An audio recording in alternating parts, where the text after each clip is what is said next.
Let me tell you about 5 different ways I like to think about my commanders, using my 5 monocolored bracket 2 decks as examples.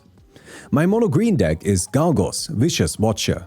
Gargos, Vicious Watcher is a 6 mana 8/7 Hydra with Vigilance that reduces the cost of all our Hydra spells by 4. It also fights a creature our opponents control whenever one of our creatures is targeted by a spell. This is my dumb mono green deck for when I just want to turn my brain off. Gargos fills exactly the role you would expect. It reduces the cost of my Hydra spells and is both removal and deterrent for removal. The deck is built with that in mind. It's full of Hydras, +1/+1 counter doublers, and targeted protection spells. Gargos is the centerpiece of the list. We play the cards we play because they have synergy with Gargos, and as such the deck is significantly more powerful if Gargos is in play. This is how most commander decks are built. This is how precons are built.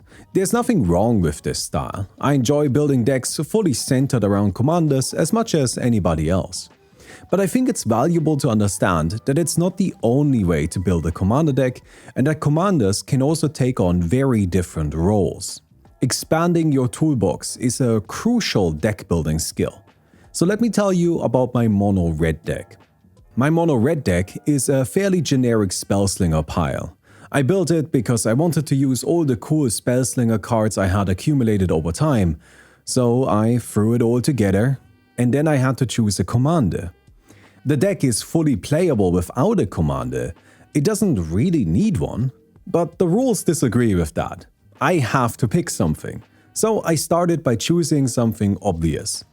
Ashling Flame Dancer, a very powerful spellslinger commander. Ashling worked well and was absolutely a strong choice, maybe a bit too strong for bracket 2, but she didn't really add anything to the experience of playing the deck. As I already said, the deck worked fine by itself, so Ashling was more of a powerful card that came pre-tutored, rather than a card that felt like it contributed anything unique to the list, a card that felt like a commander. So I experimented a bit. I tried Kellan, Planar Trailblazer, to have some early impulse draw in the command zone, but he was just a bit too stinky to be worth the effort. Torbran, Thane of Redfell, resonated a lot more with me, acting as essentially a spellslinger overrun that I could use to close out the match. But more often than not, I just ended up using him as an early blocker, which certainly wasn't what I had in mind. So I changed my thinking a bit, and instead of searching for a commander that had synergy with the deck, I looked for one that could fix its problems. The biggest of which was that I would occasionally end up with a pile of dead cards in hand as I cycled through my deck but only found lands or payoffs. This wasn't a common problem, but it definitely happened here and there. Keep in mind that it's a bracket 2 deck, so I didn't play Wheel of Fortune or anything like that. I was a bit limited. The deck didn't really need help with the spell slinging itself, but it did have a problem that could be fixed when we weren't spell slinging. And that's how I ended up with Neheb, Dreadhorde Champion, as my spellslinger commander. Neheb, Dreadhorde Champion, is a 4 mana 5/4 with Trample. Whenever he deals combat damage to a player, we get to discard any number of cards from our hand and then draw that many. We also generate as much red mana, which sticks around until the end of turn.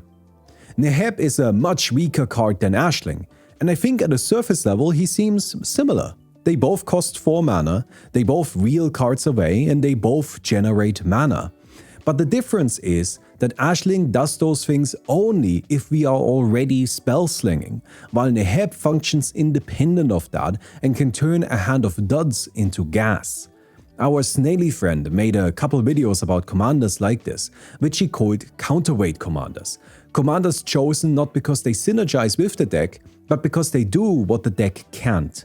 That's exactly what Neheb is here for. The deck can't spellsling if it doesn't have any spellsling stuff in hand, and Neheb can find those pieces when we are lacking them.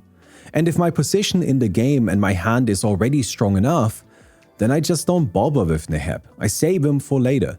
His job is to be a fixer, but if everything is running smoothly, then he can just take it easy, take a break. If your deck can function without its commander, then it might be worth investigating its weak points to see if the command zone could be used as a tool to alleviate those.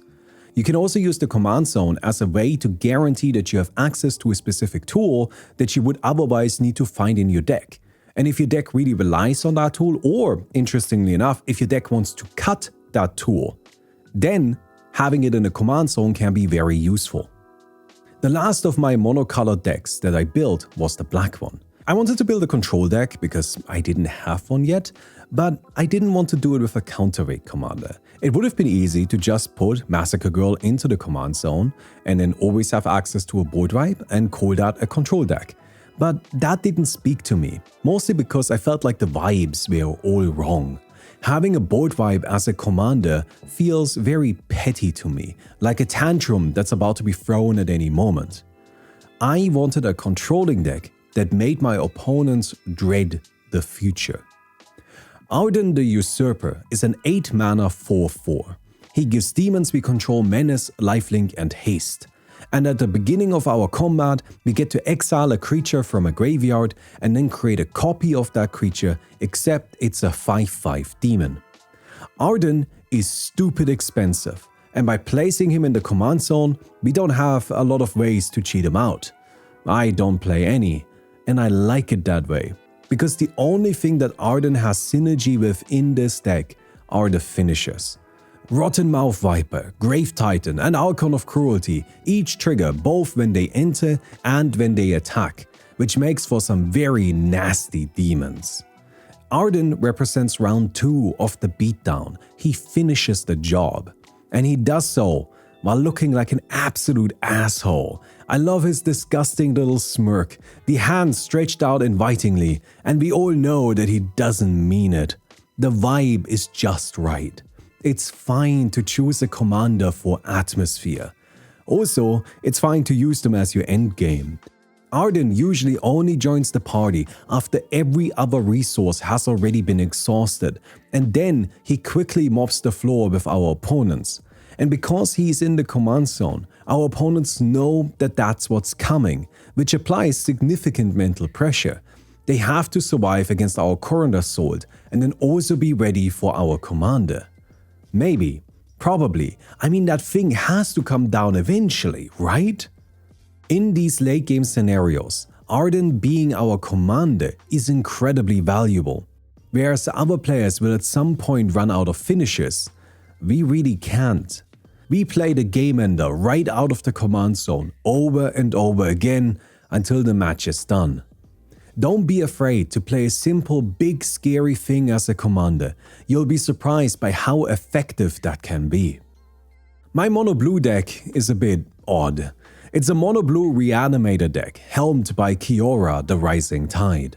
Kiora the Rising Tide is a 3-mana 3/2 that lets us loot 2 cards when she enters. And if we have 7 or more cards in our graveyard, Kiora creates a legendary 8/8 octopus when she attacks. If this doesn't sound very strong, then you would be right. Kiora isn't powerful, she's just kind of a mid card. But that's fine, because she's not a playmaker in this deck. Rather, she takes on the role of mediator. Mono Blue and Reanimator are ideas that are inherently at odds. Kiora's job is to be the bridge. She comes in early and fixes up our hand, which is important in a deck that's so inherently stressed. She is a guaranteed way to get something into the graveyard to get our synergies started. We are so far off color that we had to make a huge deck building investment to get there, and that means we really need those synergies to actually be usable. And Kiora ensures that by letting us easily dump something in there. Finally, she's a bit of a graveyard payoff herself. Not a huge one, but if we only end up with synergy starters and no rewards, then Kiora can fill that role temporarily. This might seem very similar to the Counterweight commander that fixes a specific problem our deck has. But in this particular case, the deck is all problems, and Kiora is the glue that somehow sticks it together. She doesn't address anything specific, but rather fills a multitude of gaps, and that brings some much needed consistency. But she's also not a centerpiece of the deck. Once we manage to get things started, we are perfectly fine leaving her behind. Some commanders are best suited for kicking your deck into gear so it can function, and then they peace out. Snail's Rada deck falls into this category for me. That's a deck that plays no cards below 4 mana, but has a commander that's a 2 mana dork and can ramp to that 4 mana slot every single game. And that's all she does. She doesn't have to contribute afterwards. You could consider this a counterweight commander, but I think this type of consumable commander should be viewed separately, as the decks they lead are very different. Finally then, mono white. Ow, the Dawn Sky. Ow, the Dawn Sky is a 5 mana 5/4 with flying and vigilance. And I'd like to pause here already. A 5/4 with flying and vigilance might not seem like a big deal, but it's actually a really difficult stat line to deal with. There aren't that many creatures that can properly block Ow, which means we can attack every single turn and apply pressure. And because of his vigilance, we also don't need to worry as much about counterattacks. This mono white deck is another color shifted disaster, being mono white landfall. This is actually surprisingly doable, but it requires a lot of setup, and that often leaves us open to attacks. Ow then is a blocker that keeps us safe while we set up our engine, but also makes it so we are not completely passive. This is a counterweight attribute, and that's always great to have. These different types of commanders aren't necessarily super clear-cut. We can take small aspects from one idea and incorporate them into a larger context. Ow has another ability. When he dies, we get to look at the top 7 cards of our library and put up to 4 mana worth of permanents into play. Alternatively, we can put 2+1/+1 counters on all of our creatures, but I only rarely do that. This being a death trigger further helps disincentivize our opponents from attacking, which helps our counterweighing. The main use here though is as a payoff within our engine. We landfall by sacrificing our permanents and reanimating them, which also allows us to double up on ETB and once per turn triggers. Once this engine gets going, we can easily slot Ow into it, and then he acts as a massive payoff for being sacked and reanimated. Now, allow me to be clear. The deck can do everything it wants to do without Ow. He is not necessary.